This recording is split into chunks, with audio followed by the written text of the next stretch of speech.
Yeah. What the deal, my people? You know it is, the Don Tony Teflon, and I'm back at you another one. And this one is a T&B live award show, Game of Thrones, Season 6, Episode 8, No One. And as always, I am joined by my beautiful, lovely co-host, BarTube. Bar from BarTube. I would say Thank you. Shadow. Thank you. Hello, everyone. I am Val from BarTube. That is 2 words. And we're here to discuss No One, or as one of my commenters said, no one liked it. This was a particularly bad episode. Tony, what was your rating for it and overall impression? This rating was a 5. It was, and listen, I'm being nice as I can be. Giving it a 5. It's the lowest rating I gave for any episode this season. I really could go lower, but I'm not. I'm gonna, it wasn't. There were good parts of it. It's just that it's very disappointing more than anything else. Just the disappointment level. I was amped up, and the payoffs just did not pay off. No. Well, the first episode of the season I gave a 4, and I can't give this episode a 4 because I feel like it was worse. So I'm going to give it a 3, and I'm pretty solid on it. Yesterday I'm like maybe a 4 or 5, and today I'm like, no, this is a 3, and I'm good with that. No, you're exactly right. I see it easy 3. I could definitely give a 3, but from where I've been going so far, I'm just going to go it's worse than the other episode. It's one of the worst. Can I say it? Do you think it was one of the worst episodes of all time? Game of Thrones history. I think it was pretty bad, mostly because last week we gave the episode a bit more credit than they deserved because they just didn't follow through. And yeah, it was particularly bad, but I think that we kind of forget the early episodes of Game of Thrones. Yes, season 1 was great, but if you look at it again, there were some weaker scenes and some weaker episodes. So I don't know if it's the worst one, but definitely the worst of the season for me. Yeah, I hear you. Do you feel like it was the worst? It's one of the worst episodes I've ever seen in Game of Thrones, without a doubt. It just was I just feel like it was reduced to try the humor that they were going for with every character, and it was multiple characters. It was just the humor was a college brand of humor that I didn't like when I was in college and dealt with it then. I'm not into teabagging and wet willies and things like that. So, but I understand where that does have a place in college fraternities, and people do that to each other. You know what I mean? And I've seen it happen many a times to people. Really? Oh, at startup at my job, and many times I've seen these dudes grabbing each other's asses and putting their fingers in each other's ass crack. That's not gay at all. No, not at all. Not at all. I tell people all the time, that's like when you put your toe in the tub, in the water, in the pool. Are you trying to get a reaction out of someone and see how they're going to take it, to see how far you can take it? And that's what it was. We got a lot of it. We got it from Bronn. We got it from the Brotherhood without Banner. You got Bronn grabbing Podrick shit. We got the Brotherhood without Banner. So I just think that they kind of, are you just trying to fill time and putting that stuff in there to pass time? Because if you're trying to pass time, I can give you some ideas of stuff you could put in that spot that could fill that time very well. Yeah, they have such good material, and this is what they choose to have on screen when you have only, 10, 15 episodes left, for the whole series. This is what you can give us? No. Underwhelming. Not good enough. I want to say hi to everybody in the chat. Elisa Kingston. I think Elisa Kingston will be on the pregame show this week. That is the plan, at least. Kyle's Fucking Chickens, Peace Baby, Julia Brandon, and the rest. Peace to y'all. Thank you, and peace, baby. Thank you for being here. Thank you for joining us. We're going to go to the first award. And hello, Amelia from Nerds and Geeks. And we are going to go to the first award right now. And it is for the best actor. Bar, who is your favorite actor of the week? I'm the worst because I didn't even check to see the actual name. But for me, the performance from Ed Mule was really good. Despite the fact that they gave him a really morally questionable move that he chose his son over his uncle. I feel like he did a really good job being in captivity, being broken down, and saying, like, I want this to be over. I want my son to be safe. And he portrayed that very well, despite hating what they made him do. How about you, Tony? I think he did a really good job. Without a doubt, I liked him when he was in Rome as Brutus. I've always liked this actor. I never thought that they gave him his just dues as an actor and gave him stuff that he could shine as. He did a really good job. I could definitely see that. I'm going to go with the other half of Jamie Lannister. I thought that Jamie Lannister, I believed everything that Jamie Lannister said that came out of his mouth. I think it seemed like Jamie Lannister. I think a lot of people don't like to see him like that. A lot of people, listen, this is not Jamie Lannister of the books. This is no redemption arc. Barr has talked about it since this season has started, and maybe we should talk about it again right now. There is no arc here for this Jamie Lannister. This is just a Jamie Lannister who's in love with Cersei, and this is what we get. Yeah, but you know what? I also felt like this Jamie would never actually kill a baby. I felt like he was saying that to get Edmure to give up the castle and not having to put up a fight and have a lot of people dead. I actually thought it was a politically very clever move of Jamie, and I was actually a bit happy to see him do that, because I didn't really buy that he actually meant to kill that baby. But he acted like he was acting. It's like double acting. And I love it when people double act good. Yes, I don't think Did you feel like he was genuine? I didn't think that he would do it, but I thought that he sold it. Like, I believed when, like, if I was in Edmure's position and he was in my face at that time, and I just told you, listen, I don't care if you know it. I love my sister. I love her, and I need to get back to her. And I will kill all you motherfuckers now. You better get together and get this. If I was in Edmure's situation, living at that, I would have believed that he would do it. Only thing I don't like about the portrayal of this whole situation between Jamie and Edmure is they treat them like they're strangers, like they've never met. You know, I don't know if they would act like these people know each other. You know, this is not like they're not strangers here. You know what I mean? And I think in the show, the way they have them talking, like they have no idea who each other is. Mm-hmm. And then I think we all forgot that Bronn and Podrick actually know each other, because he grabbed him like by the throat, and then you're like, oh right, they have met, of course. Mm-hmm. But yeah, I don't know. Did we see Jamie and Edmure a lot together on the show? No, I'm saying in the books. I mean, growing up, you know, growing up in the books, Edmure and Jamie, they know each other in the books. It's not like that, you know, they're the same, around the same ages and stuff. They've been in tournaments. It's not like they're strangers. They're both high lords here. There's no strangers here. You know what I mean? It's not like you broke into someone's castle and you have no idea who this person is. You know what I mean? You know who this guy is. You know who it is. You know what I mean? And I just think they could have portrayed that a little bit better, a little bit more. Like, I know your family. I know who you are, Jamie Lannister. I knew you since you were a child. I knew you've been this way ever since you've always been like this. And I can't stand you. Yeah, I think he kind of did that a little bit. Like, did you think I would just forget that? I mean, y'all killed my family and my sister and everything in my wedding. So, yeah, I mean, I see what you're saying, but I thought that all in all, that wasn't the worst one. We have a lot of bad scenes. No. The worst scenes, guys. That's coming up. I got a bunch of people in the chat. Who is your favorite actor of this week? Please put that in the chat, and I will read them out. Are we going to the next award? Is the best scene? The best scene. Hello, T baby. Hello, everyone out there in the chat. Best scene. Please put your best scene in the chat too. Bar, what is your best scene? We didn't get a lot of different scenes this week, but we did get a couple of good ones. So what is your best scene? Did we get a couple of good ones? I don't know. This was particularly hard for me to choose.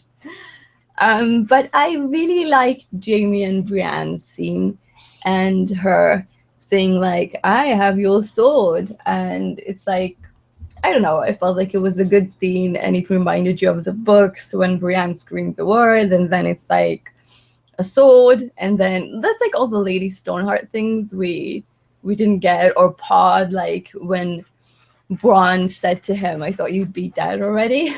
Mm-hmm. I thought that was like a little Lady Stoneheart nod, but other than Brienne and Jaime, maybe the one with King's Landing when Tommen decides to stop the trial by combat, but that's really it. I didn't really like any of the other scenes. How about you?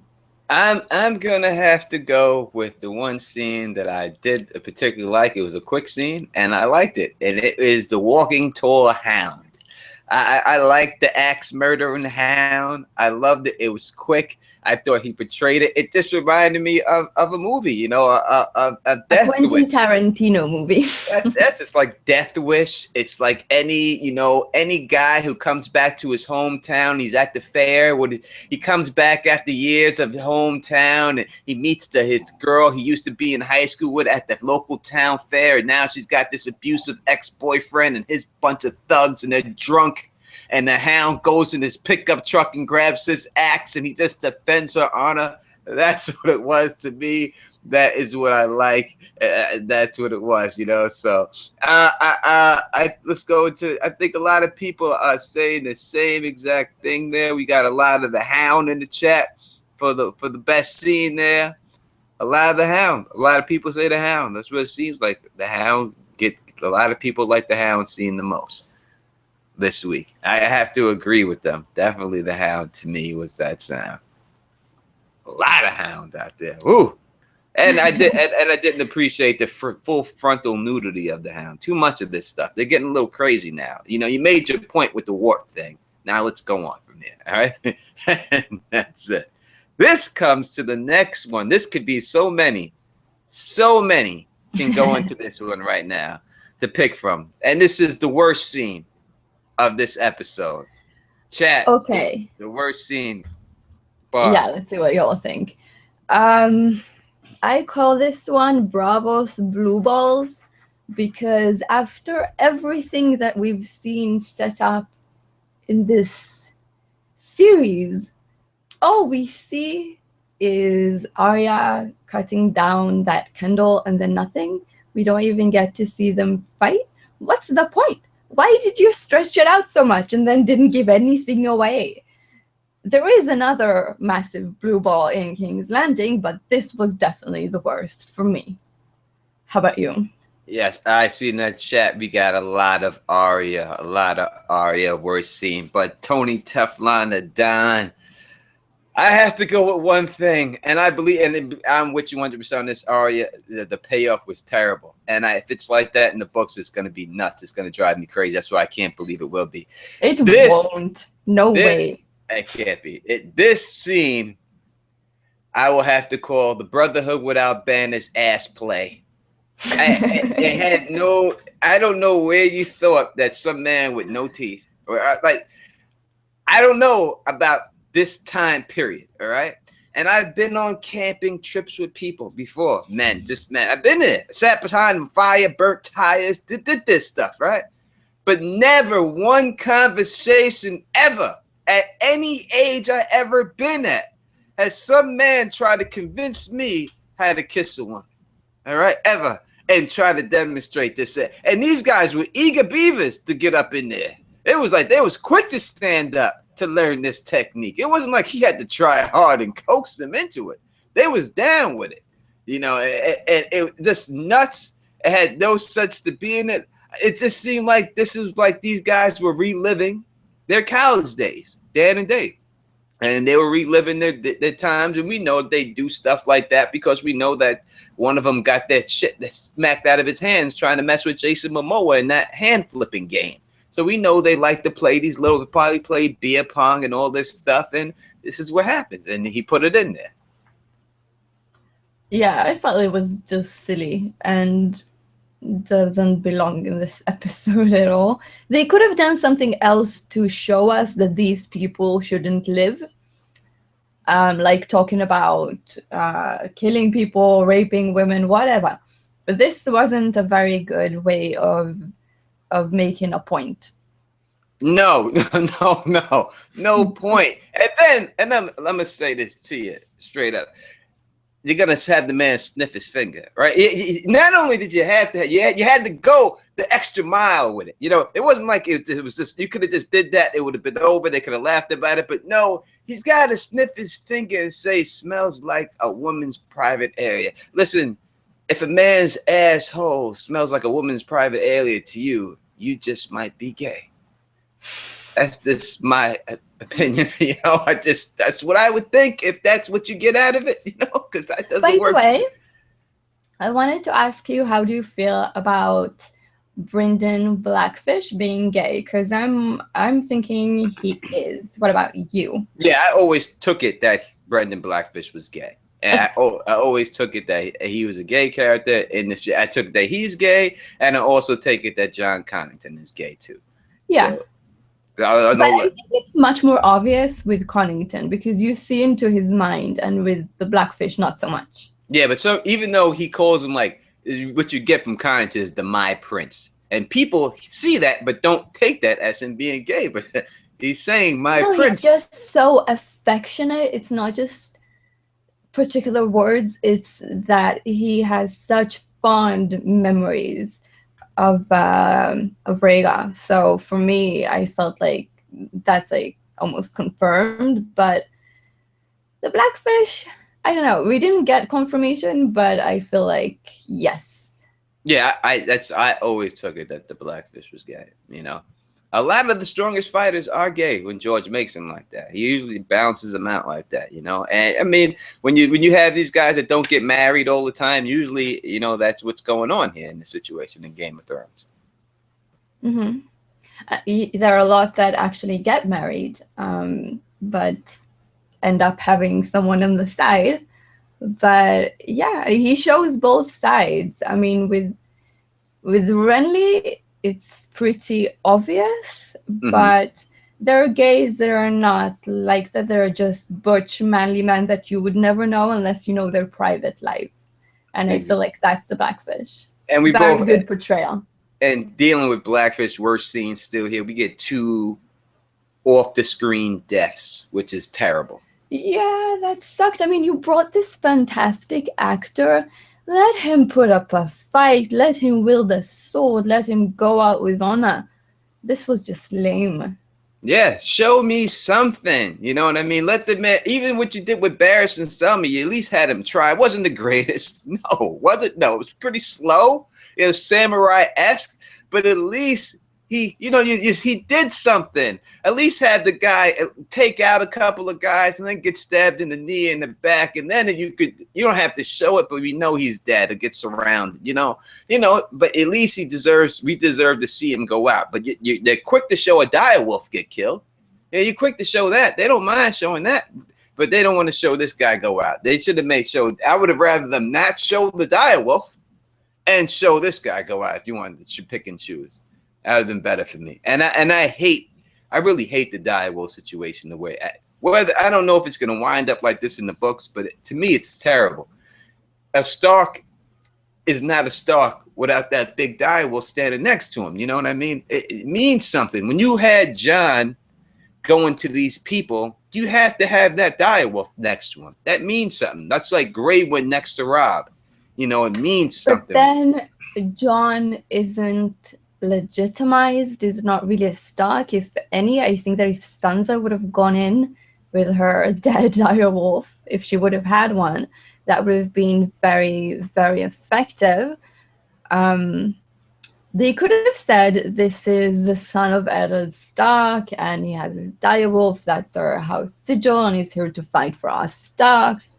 But yeah, I understand it's too much CGI for them, especially with all the White Walkers and the dragons that they have this season. So I guess they just had to drop a few things. Yeah, I just think that if you could have had Ghost in there with both of them, it's just a direwolf. You let us lean up against Sansa's leg at this particular time. You know, I just think it's. I wonder if he's hanging out with Melisandre, or like what is he doing? And where is Mel? I don't know. I have no idea what Mel is, but I think that Davos will find the grave of Shireen the next episode. So she better not be too close. I think something terrible is going to happen next episode. I mean, this episode we were expecting a couple of deaths, and we didn't get anything. Nothing. No, I think that they're saving it for episode 8, and we're going to get a very intense episode. It still doesn't make up for this episode, but I think it should be fun, the next one. People are asking if you have read the new chapter from Euron. Bar did a video on the new chapter, right? For the new chapter, the Damp Air chapter. I did reading, a narration of it. So you could definitely check out her narration on her channel. Barb too is a very good reader. She has a very good reading voice. So definitely do that when you're working out or cooking or something. Pop that on. Thank you. No doubt about it. So our next award is the best duo. Hard to say. We have best. Maybe you put that there, but best gore. All right, we can go. Yeah, I got them all switched around. So best gore, we can do best gore. So we're gonna go best gore. We're gonna go in the chat. Best gore. What was your best gore you've seen this week? Okay, so mine was the Hound. There was a lot to choose from, but for me it was the Hound with the axe right up to someone's insides, like to his balls, and like stuff started to get out of his belly. That was like a big gush. So that wins. How about you? I definitely the Hound. I thought the whole walking tall hound scene was great. I would say the mountain should have been, but they didn't show it. It's another non-show. You know, it's another show from the back, and the mountain would have definitely been in there. I thought the mountain scene was very disappointing. From what the preview showed, from the trailer, from what we thought, it was very disappointing to me. Definitely gonna go with the Hound with the axe. Every slice he made, he stuck that axe in that guy's chest, and he had to yank it to get it free. And you could see it when he pulled it out of him, and then swung it around. And the perfect maneuver was the uppercut with the axe, and that guy did not see that coming, that uppercut, and it just caught him right where it needs to catch him. Yeah. What did he say to that guy? Like, can't you think of something else? You're like, shit, I'm dying. Yeah, he's like, he last word. He's like, cunt. Okay, that's very nice. That's better. Well, he definitely took that one. That was. I think some people have Lady Crane down there. They like the death of Lady Crane. I thought that was gory. And so that looked, I don't know what happened to her. She was that's like a horror movie bag. Yeah, she was bent over like a box. I don't know what she did to her. It was like she turned her into a pretzel or something. That was just bizarre. And very quickly too. Like she just like dislocated her ligaments and like did something to make her body fit like that. That's just crazy to me. Yeah. So the whole wave thing is like a horror super how do you call that? Superhero comic. That's what she did. Yeah. She was definitely like the Terminator chick when she was running. She used the exact same running motion and everything with the arms. There's no doubt she patterned herself after that chick. Without a doubt. There's no doubt she did. That was such a disappointment, that whole situation. That whole Arya scene was just terrible. There's nothing good about it. It's just the payoff. There's no payoff in the end. There was nothing I can take. It really made the whole Faceless Man experience for me this nothing. A waste of time. Yeah. That she could have been like anywhere else. Just filler. Pointless filler. It really was. It was terrible. Terrible. Terrible. That does bring us to best duo right now, right? Okay. So this one was really hard. I didn't like a lot of the duos this week, but I really love to see Arya and Lady Crane. It reminded me a lot of Catelyn Stark and like Arya having a bit of a mother figure tending to her when she's sick. I thought it was really sweet, and I love that they both influenced each other. Yeah. How about you? That was really good. It was good to see Arya get some mothering for once, you know. But my best duo was Jamie and Edmure Tully. I like their scene together. I believe their scene together. I like those two actors playing off each other. I thought that was the best I've seen Jamie act in a long time, and I think it's a direct reflection off of the person he was playing off of, which Gabe pulled that out of him. So I think that I was thought it really was good. such a special scene because Jamie he has been a captive, basically at the same place on the show, and when you look back at his acting, I think that Nikolai was his best when he was a captive. He literally starts to go mental. And I think that when he sees Edmure, it's really hard for him because he knows what it's like to be in that situation. And he still had to be like tough and threatening. And that was a really, you know what, you're right. It was a much better scene than the Arya Lady Grey. Good choice. Oh, thank you, thank you, thank you. We do have people in the chat saying Tyrion and Wine, Brian and Magic Dick Pod. We have you know, Blackfish and Bree. But I do, yeah. The Edmure scene was just a phenomenal scene. That was one of the best actors Jamie Lannister got to pull some of his chops off in that one, without a doubt, without a doubt. Next, what I have on my list is messed up, so That's fine. but best cinematic? Is it a cinematic scene? Are we up to that? Cinematography. Yep, I don't have any choices this week. There wasn't anything special that jumped out at me that I'm like, wow, this is pretty. No. Just not even a special kind of editing and filming. The only one that was like quick was in Bravos, and that could have been done way better. Yeah. How about you? The only thing I can give it to, the only thing is something I didn't expect to see this episode because we didn't see any hints of it or anything in any trailer for anything, and that's the Battle of Fire scene. I like the way they showed the ships throwing the fire against the wall. I like the catapults in the ships. I know this is all CGI. I know it's really nothing that they shot or anything like that, but there's nothing else I can go with. Yeah, that's why I didn't pick it, but I understand. Like, that was the one that jumped out at me. Yeah, that's the only thing I could say that I really like that I've seen. I know it's not a true one because it should be a natural shot, but for what they did and everything else, I really like that scene. And it was very unexpected. I really did not expect to get the Battle of Fire this year at all, or to get it whatsoever. I didn't even know if they would do it.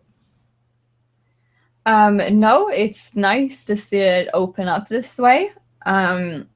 I think we all have seen Daenerys coming to Meereen, but we haven't seen this happening while she's coming back at all. Okay, so what's next? Would never happen in the books. Would never happen in the books. Go right ahead. There's so many. There's so many. Well, at least the Brotherhood without banners kind of redeemed themselves by saying that's just a faction. This is not what we are about. We're going to kill them. What wasn't redeemed is Arya being just the stupidest she's been since the beginning of these books. She was never like this. This is like early Sansa territory. Not even current Sansa territory stupid. This is just out of character. This just is so disappointing. I love Arya and I love the Bravo storyline and the Faceless Man, and this was just a major disappointment. Not as much as Dawn, but major. How about you? 100% agree. It's Arya. That would never happen in the books. It never, ever, ever will be portrayed this way. You'll never see it. It's not portrayed this way already in the books. Arya shows in the Mercy chapter when she kills Wrath the Sweetland a certain skill set where she cuts this man's leg and he has no idea that he's even cut. And she's all coy about it, like, "Oh my God, are you bleeding? What's going on?" He's like, "Oh, what happened?" He had no idea. They have showed no skill of her like that. They showed her take a beating, that she could take a punch to the face and to the stomach, and that she could be a savage somebody, but no skill set that she's supposed to have learned from this Skip Master assassin. We've seen nothing like that. And if it did happen, then it was off screen because we didn't see the final fight between her and the waif. Mm-hmm. If it was gonna be a fight in the dark with her and the waif, it's Arya walked into the cat and you see it through the cat's eyes. Do that. Mm-hmm. You know what I mean? Do that, and then you could show it in like a filter, or like a night goggle filter, and then you would know it's in the cat's eyes. That's something like that, and have a fighter. You know, show that water dancing style be effective against the faceless men. I told people that's the style that beats the faceless men, because those are the samurais versus the ninjas, and that's the style that beats them. Show me something. It's got to show me something. It just seems like, you know, if you really want out, you know what I mean, and want to get over it, you're doing it the right way, because that's what it seems like. This seems like you could have got rid of this whole Arya situation episodes ago. Everything could have been done. You didn't have to stretch it out this far. And the King's Landing situation is not payoff without a trial by combat. There's no payoff for me there. There's nothing they can do to pay. I don't care if she burns the place down. I wanted to see a trial by combat, God damn it. Tony, could you go to the chat and block someone who is saying check out this, check out that, and maybe put Christina the Sphinx as a moderator? I can't seem to block. Yeah, I can do that. No problem. Okay, so in the meantime, I want to ask people, where is everyone from? A tradition started by Tony that I absolutely love. Let us know whatever you're comfortable with, country, city. And in the meantime, we're going to discuss what's been spoiled by the show in regards to the books. And there is a ton. There is really a ton. When it comes to Bravos, Arya being faced with a challenge of having to kill someone that she can't kill, ends up maybe with a feud with a faceless man and going away to Westeros. We have the Hound joining the Brotherhood without banners, the Brotherhood without banners going up north to fight the White Walkers, Tommen cancelling the trial by combat, and no Clegane Ball. That is confirmed. I didn't think it was going to happen in the books, and now it doesn't happen on the show either. Dany returns to Meereen. The Battle of Fire is going to be on the show. Very excited for that. The Blackfish is going to die, and Edmure definitely has a son. I think that Rosalind is pregnant. We don't know if it's a son or if it's going to be born. I don't even know if Jamie lied about that, but maybe he has a son. Okay, I'm done. I will, since rep your hood, let me name them out. Portugal, Bloomington, Indiana, Memphis, Tennessee, Los Angeles, Greece, Scotland, Tampa, Florida, Scandinavia, South Africa, Prestora, Brooklyn, Scotland. You should be saying these names, but I can't not pronounce them. Georgia, by the way, Cali, Washington, D.C., Naples, Florida, Kingston, Jamaica, San Jose, California, Baltimore, Maryland, Queens, New York, my hometown, Golden Coast, Australia, Naples, Florida, Queens, Golden Coast, Australia. We go back down, London, UK, Ohio, Brazil, England in the north, Gloucester City, New Jersey, Copenhagen, Denmark, Detroit, Michigan, Netherlands, LA, California, Siberia. Every time I see it, this shocks me. Because I don't know, the U.S. Siberia just seems, it's just like, that's like it's taught that Siberia is the end of the earth. It's like nowhere. It's just, that's the way it is in the U.S. That's the way I always was taught. Like, we'll send you to Siberia. That's nowhere. That's just like, that's the land they always went there. Sent people to live there when they wanted to punish them. I have someone like I worked with that is from Siberia, and she just happened to be pregnant at the time. And it's like the end of December, you're freezing, and she puts the air conditioner on the coldest setting, like 16 degrees Celsius, and you're freezing, and she's like, "Oh, I'm hot." Oh. Yeah, that's the way it is. Thank you, Alicia Kingston, for holding down the chat, and thank you.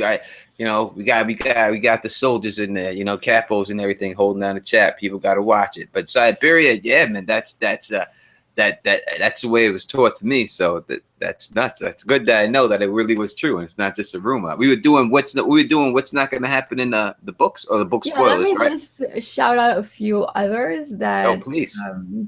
Swansea, Limerick City, Ireland, San Diego, Newcastle, England, Glasgow. Or maybe you've done that. Go right ahead. Belgrade, Serbia, Tulsa, Oklahoma. Herzog, I'm dying to visit the island. Who is Herzog? Okay, let's move on to. We were talking about stuff that's not gonna book spoilers. You read them off, right? Yeah, I read them, but maybe you have something to add.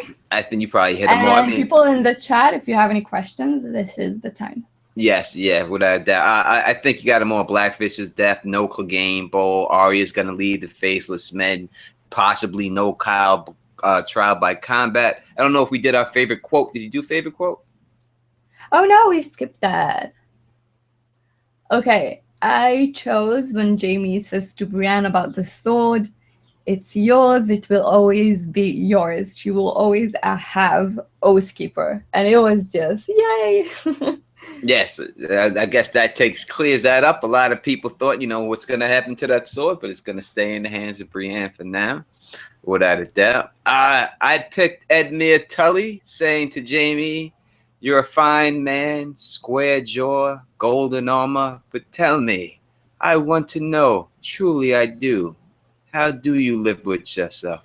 All of us have to believe we are decent to sleep at night, but what do you tell yourself to make you think that you're decent?" That line right there, I like that when he said it. I feel like it's such a good line, Tony, because it applies to us as well when we read or watch the show.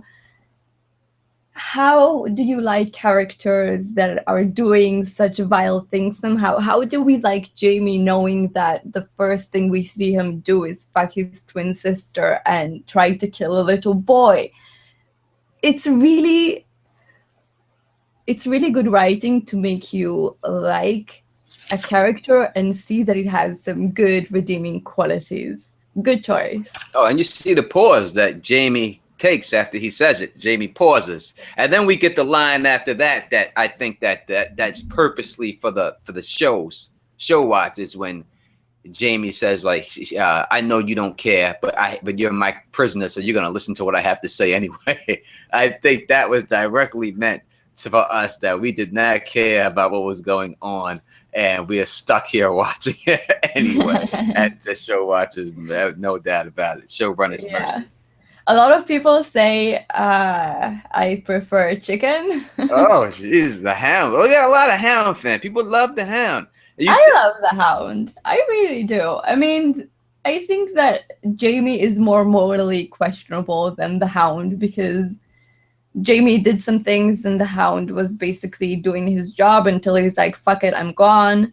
And I feel like that trial by combat he had with Barrick, it really laid the foundation for his redemption of saying, like, I'm done with that. I am a different person now. Now I do what feels right to me. The only one that gets to dictate my morals and what I do is me, and I just love him for that. Yeah, I like the Hound. I'm not a big Hound fan. I think the Hound's going up north. I always thought he's going to get down with Sansa, be a part of that Queen's Guard. So that's looking good for me. So I'm happy that he's heading up there. Do you think they're going to go the whole 100% Lady Stoneheart route with the Hound, that somehow he's going to take over the Brotherhood? I mean, I know we still have the guys still alive, Beric, and maybe somehow they get attacked by some people and they die. He gets killed and gives his life. So I feel like it can be the Blackfish that they're going to pull out of that lake. That's one option. The other option is, like you said, the Hound. And a third option would be Sansa, just because the Blackfish says, like, she's so much like her mother. But if I'd have to bet, I'm gonna say Brendan because he mentioned his sister so much. But I don't know. We may not get it at all. Yeah, I always thought that it's going to take some of that hatred and give it to Sansa, but I don't think we're going to get. I don't know if we can get any of it. I don't think so. I think it may just be right out scrapped, that whole situation. Unless they're going to go have these guys show up at the Frey castle in that scene where they're all seems like they're all there just toasting each other and about the with Lannister and the Frey, and they're celebrating. Unless they're gonna have those guys show up in that and kill them in there. But there's a lot of people in that room right there. Yeah, they're going to have to come up with a plan, like maybe burning them alive or something. You think they could do that again after Dany just did it to the cows, where they do a double burn alive inside of a place? I don't know, just a thought, like to have to trap them in a way that like what they've done at the Red Wedding, basically. And wouldn't it be nice if the Hound went up north and tells Sansa, "Look, I killed all these people for you. Now give me a kiss." Without a doubt. Oh, well, I think that's so romantic. That is like Game of Thrones romance. Look, I killed all these people for you. It definitely is, without a doubt. I think that's all of our awards for the week. We have given them out. I think we got to go to the questions. Do you have questions there? I know people were asking them. There's no doubt there was a bunch of them. We started chatting and stuff. I am looking. Do you think the part where Tyrion tells Varys something along the lines of "you never had to shave ATs because Varys actually has Valyrian hair"? This is from Anobi blogging. Good question. What do you think, Tony? I thought about that when he first said it about the shaving thing. That was definitely that people were going to think that was it. There's another thing. Something else happened here too. Oh yeah, and the fact that Varys was leaving at that time, people will also think that he's the Harpy. So I think we got a double doozy with Varys that week there. But is it in the books? There is no doubt that Varys, in my mind, is a Blackfire. No doubt in my mind. So were they trying to hint that in the show? I don't know. But I'm gonna say that in the books, let it be known. There's no doubt that this man's a Blackfire to me. Okay. Yeah, I agree with you. But I think that there is going to be a revelation on the show. Like I said, maybe they're going to make Varys a Targaryen on the show, and Kinvara saying to Varys, "If you are Daenerys' true friend, you have nothing to fear from me." I really felt like that was a threat. And I have to say, with him leaving the moment that the ships attacked, it seems a bit convenient, but that's just timing on the show. We don't know how long it's been. It's possible that it's been like a couple of weeks, but we don't know it. The showrunners have mentioned that sometimes if we see like, discontinuity when it comes to travel, then it's because sometimes time has passed and you just don't know. Okay, so another question about Varys. Who is he going to visit, Tony? I think it's either two possibilities. Me personally, I think he's either going to Dorne. They would have ships and they would have women for fleet, or he's going to King's Landing to finish off the job that he's supposed to finish off.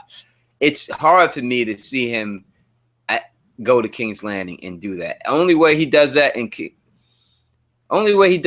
in King's Landing, he would have to take out Qyburn first. I mean, it could be that situation. I was thinking about, we do see the little birds. What if it's not that stabbing Keevan? What if they're stabbing Qyburn for Varys, and Varys puts the bolt in him, and then the little birds kill him?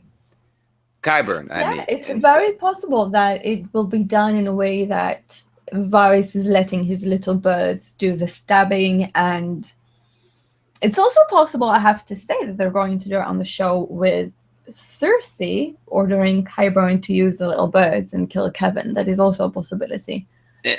It's definitely, especially the way it was set up right now. It just seems like that would be a perfect way to do it.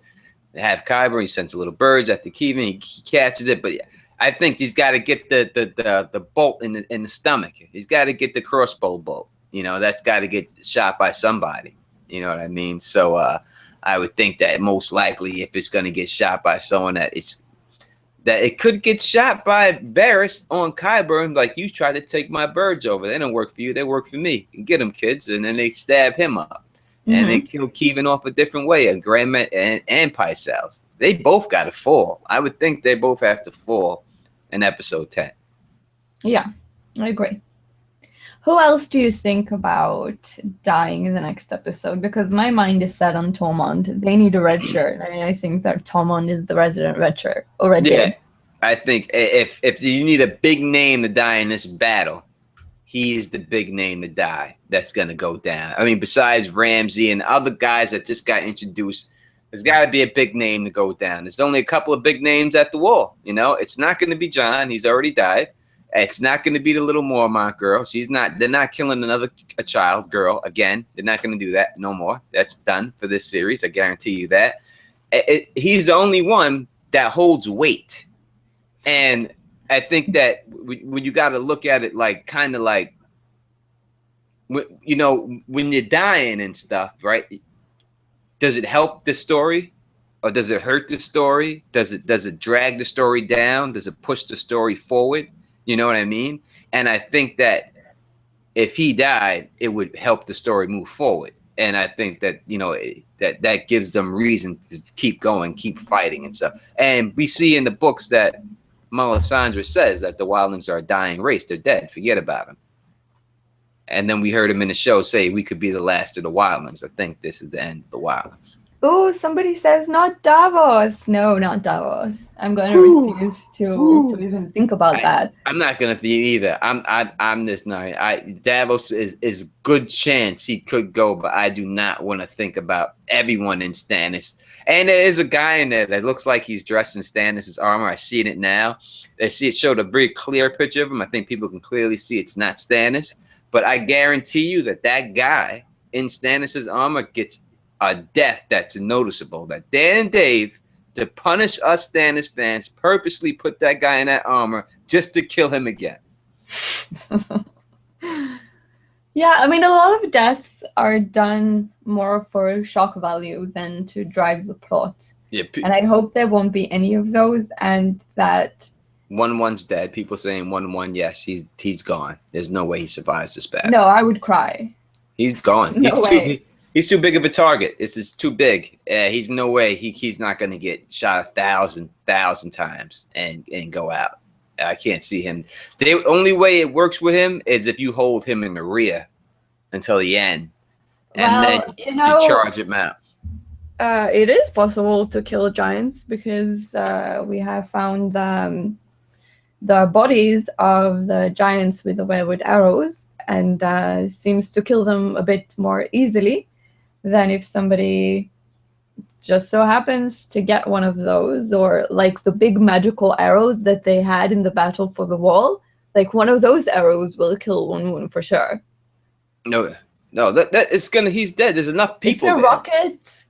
It's a rocket arrow. Well, look at Gren killed him with 4 people, right? Gren and his people, they killed that giant. Yeah, so if they only took really good people. So you know, we got an army here. I think they could take them. Yeah. We have at least 20 good men. Yeah, and Ramsay's men. You know what those guys do? This is G.I. Joe. You know, they do it. So it's on and popping. So Ramsay may fillet the skin off him and kill him himself, and take everybody with his shirt off. The way they make this guy like a superhero with the wind in his hair. Yeah. With a couple of cuts on his chest, and that aren't even bleeding. I had girls do worse damage to my back than that guy had after that battle. Believe me, terrible. Okay, we see a question from LT Giles. Hi, LT. Is Jon challenging Ramsay to single combat in the trailer? All right, so we do hear the thing, only me and you have to die, right? We hear those lines. Maybe he is. I wish he would be challenging them to single combat, but we ain't getting single combat. No way. No way. We ain't getting that. Ramsay's a bitch, man. He's not. Well, I would not. He's not a bitch in the books. Let me put it. He's not a bitch in the books, Randy. He's not. He's mean. He's evil, and he would fight Jon 1-on-1. Yeah. He has no fighting For the skill. fun of it, because he Yeah. doesn't ever think that he can lose. No, but he would go up there, head up, and fight him. It's like in the books, Ramsey's a big dude. He's not this little guy that they got him portrayed as. He's like more like the guy who came in there with Rickon. He's like a big, menacing, ugly guy. The way that I've always had him in my head, and the way that I've seen people draw him on pictures, it's always some big little ass Roos and big ass Ramsey next to him. Well, I do think that it's possible that John is going to say, like, let's not have all of these people killed. Let's just fight it out, me and you, and have it decided that way. But Ramsey's going to say no, for sure. Yeah. This is not Troy, and Brad Pitt's not coming out to fight. I guarantee you that it's not going to happen. Although that would be nice. It would be. I would not be complaining. No. I want the battle. I want a big war. I do. I really want this to be like. I expect this episode to be like Blackwater battle. For this with upgraded effects with everything they know how to do. That's what I expected. The question here I have real quick is: so has the Mandalays been cut? I think they did talk about White Harbor, right? They have mentioned it. Yep, have mentioned it. Possibly no. I don't know. They could still do it maybe on the next season, but I don't think it's going to happen on this season at all. We might get the Frey Pies next season, maybe. Yeah. Well, if they kill him, if he gets killed right now, you have to have this battle. You think this battle ends the North battle, I think. So you have to. It's impossible. I can't see it. Nah. Yeah. How would they do it? Because this battle ends the battle in the North right now. That Frey Pie comes. I mean, they can do it, but the Frey Pie comes right before this battle is about to happen. They eat that stuff. What if they do it in the Riverlands? Like, take a Frey or two, and give make a pie, and give it at the wedding. I could see that. That's better. They do it the pie and then grab those guys up at the Riverlands and then go there and feed the pie to Walder Frey himself and have him eat it right then. Have him eat the Frey pie there. I think that would be better. I could see that more than happening than them actually getting it to Winterfell and stuff. So crazy because that Roose Bolton, he said in an interview before that they filmed a lot of great scenes by this beautiful fireplace, and I haven't seen the fireplace one time. Which fireplace are you talking about? He said that they rebuilt Winterfell, and there was a beautiful fireplace, and they filmed a lot of great scenes in there. Roose Bolton said that when they did the red carpet thing, and he got killed real quick. And I haven't seen one fireplace. That's why I thought we were going to get the pie in that scene when they was doing they filled the fireplace. I figured they'd be in there, they'd do the pie. But they haven't showed anything. But it all depends how the battle is drawn up. They play it in parts, or they may do a initial attack and then break off, and then have them regroup and show Ramsay and them in the castle and Jon and them regrouping. Then they may do another attack. It may go back and forth like that, like kind of like they did with Blackwater, and they cut into the Cersei and Sansa scenes inside with the Highborn ladies. Yeah, but it's still like in the same general vicinity. I really hope that if they go to the North, they're going to stay at the North and not have any other scenes. No King's Landing, no Meereen, no Bravos. I just want to see an epic battle of the bastards, and they didn't give out the synopsis yet for either of the episodes, and I don't think they're going to give one at all. I'm hoping for some pictures that will come tomorrow, maybe with HBO, but they really want to leave us in the dark for this, and I'm kind of annoyed because they hyped up King's Landing so much since the trailers, and then we see nothing, and then I feel like the only surprises that we get are the ones that are just, silent. They don't discuss it, they don't show it in the trailers. I'm really hoping for the whole episode to be like that, but I will be really disappointed if it won't be. I hear you. Christina Spinks wants to know who will free the dragons. Aren't they kind of free now? I think the Unchained, they're still lurking down there. I think if Oh, anything, maybe Danny's gonna go down there. Mostly, I would think probably go yeah. I down mean, there. you're their mother. You came home. The first thing you'd want to do is to see your children and take them out for a fight. No, it's the Hmm. first thing she's going to do. Hello, my babies. Come on, let's burn these people.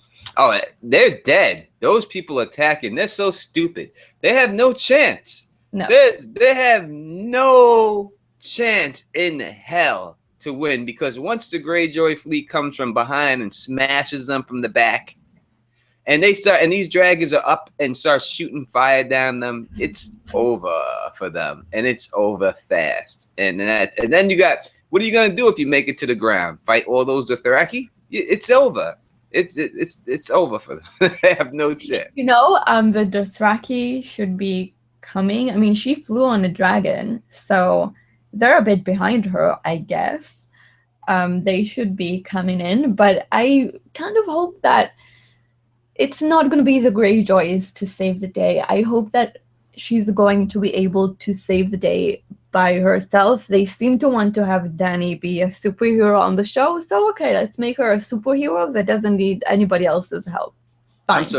I think I want to see the dragons catching bodies in the air and eating them. Do you think we're going to get that? Why not? I would hope so. It's there. I mean, I don't want it to look like dolphins getting fed fish. I don't want it to look like all cute like that. It can't be like that. But if they've spent all this money on all this dragon CGI, what else could it be? I mean, shooting fire is one thing. I need to see the bodies coming over the wall. Burn it and eat it. You know what I want to see? I want to see them like toss someone into the air, burning them, and then catching it when it's charred because they like it burned. Yeah, that'd be great. It should be great. I think I've been saying, and the whole thing, I've been saying this for like maybe 2 weeks in a row. 3 weeks really. This next episode is the one we've been waiting for. This next episode is the one, and it hasn't come yet. It has not come, and I feel bad saying it. But I hope that this one is truly the episode that we've been waiting for, and I hope this is the battle. Like, they got an hour. It's supposed to be an hour long, this episode. They got an hour. Give us the full hour of the Battle of the North, from beginning to conclusion. Don't have it Ramsay escape and then episode 10 you hunt him down. Everything finished now. I want it all done. I want everything done right now in this episode. You have the time. Just put it all in one shot and let's get it done with. Phil said it so well last week. If only the writers and directors and creators of Better Call Saul and Breaking Bad could work on this show, it would be perfect. Just perfect. Because they know the exact amount of tease to give you, and then they give you the payoff. Mm-hmm. That's the way it's just annoying. I hope like you do, but I don't think it's going to happen. I think we're going to be left disappointed, probably leave us on a cliffhanger, and after the finale of season 5, I'm not too hopeful about things going to a conclusion this season either. Oh my God. They have to, Bar. Please. They have to. They got to. They got to finish it up. Because you got to, I mean, the last scene of the season, the last shot of the season's got to be the wall coming down. It's got to be. Has to be, right? I mean, it can't be anything else. It has to be the wall falling. It has to be. I don't know. I never thought that the whole wall is going to fall. No. Maybe like chunks of it. Yes. Parts of it. Yes, a part. Not all of it. Just a part. I think we need to get like a ton more foreshadowing for that to start thinking about that on the show. We got a ton of foreshadowing on the books for that to happen, 100%. But I don't think we've heard anything big about it yet. No, we haven't heard. Only thing we've heard is that we know that as long as the Night's Watchmen are faithful, are true, the wall will stand. And we know they killed the Lord Commander. We know that Bran's got the mark. And we know that Night's King touches the floor and punches the ground like Jax in Mortal Kombat, and things crack. So you put all those things together. If Bran is running from the Night's King and he runs past the wall, he touches the floor, that piece of the wall falls down, he kills those brothers that are there, and he comes to Westeros. Yeah, it's very plausible. I'm thinking even without breaking the wall, the fact that John can go through that Bran can go through the wall, it is possible that the Night's King will be able to just go past it and not have any kind of a magical barrier, and that's how the invasion is going to start. I will say that one interesting thing that they said in this episode that I did like that I heard that a lot of people haven't comment about. I'd like to hear your opinion about it. Is Arya traveling where no one's ever traveled before and having a desire to travel there, at least saying it. Do you think that is going to play out somewhere in the books like that? Sorry, I was in the chat. I lost you for a moment. It's all right. It's all right.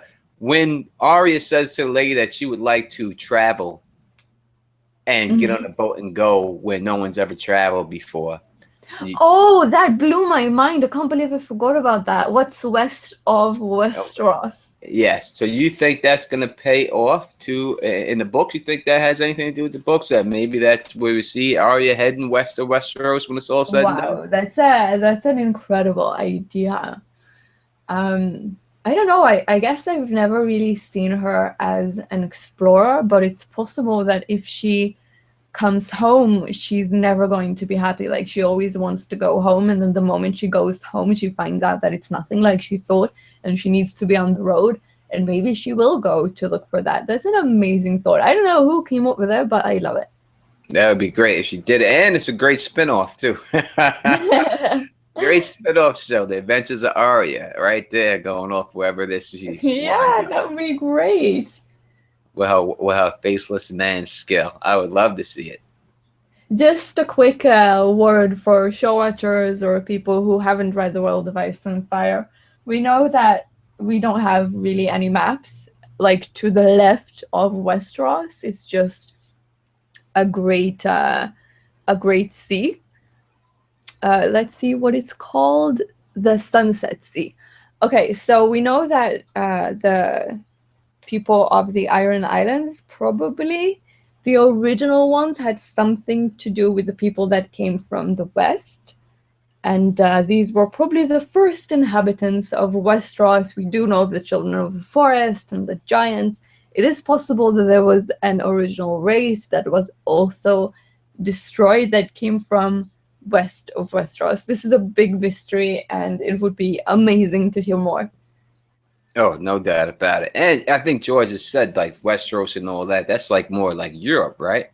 And that, like, the Americas wouldn't have been discovered and stuff. So maybe that's what you would discover, like whatever would be the equivalent to the Americas and all that. Night of Summer says west of Westeros is Hawaii. That would be great. That would be great. That's a beautiful place to be. I would love to go there, but it's just too much in a crazy position for me in the world. I don't like it where it's at in the world in this climate. What, Hawaii? Yes. Really? Yes. Why? Is it too warm for you?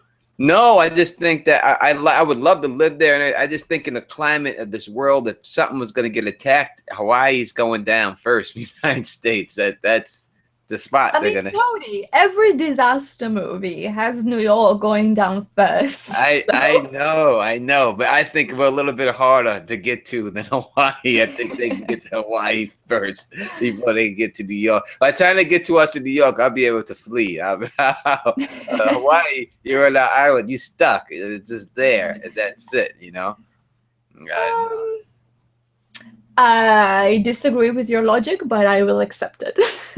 No, it does. I tell you, they fell first. Philippine Islands fell. Hawaii. That's what happens. These islands, they fall. Those are the ones that would fall. That's the one that would get got. I mean, yeah, but who's to say that you're going to be there when it happens? You're far more likely to die in a car accident. Oh, no, I'll go visit all day. I'm just not living there.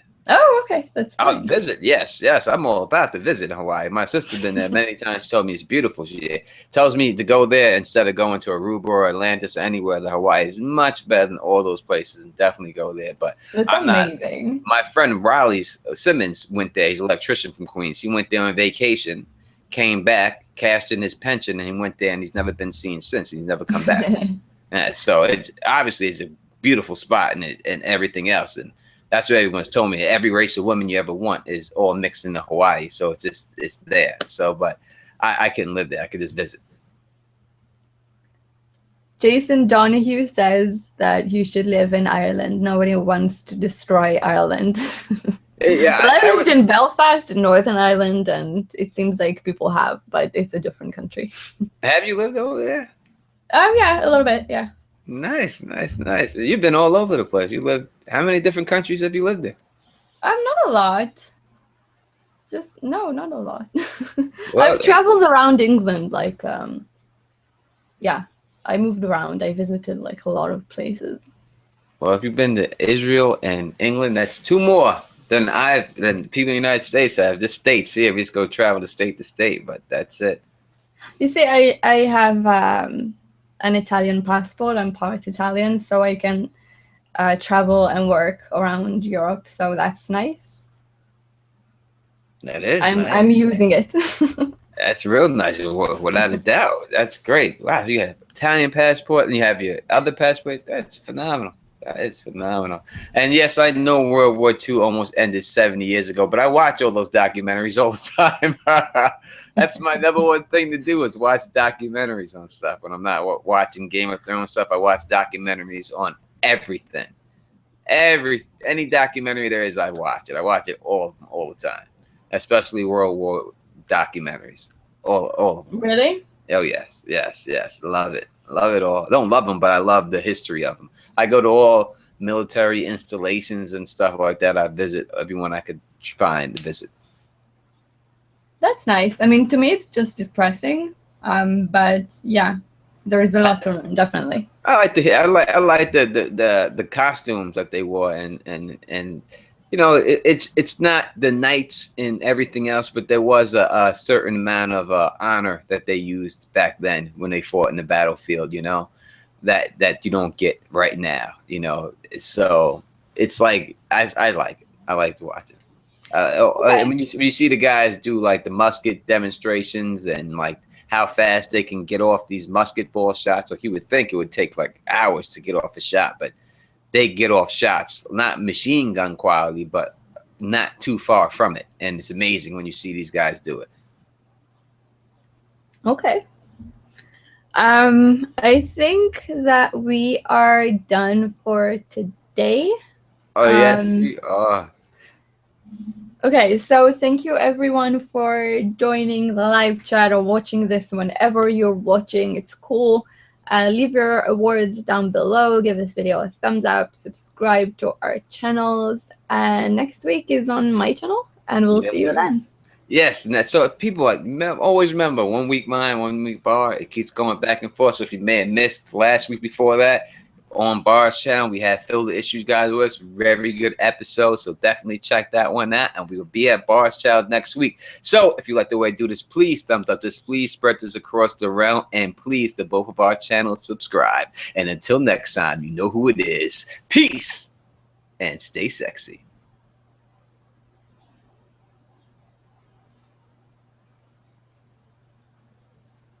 I think it's still live.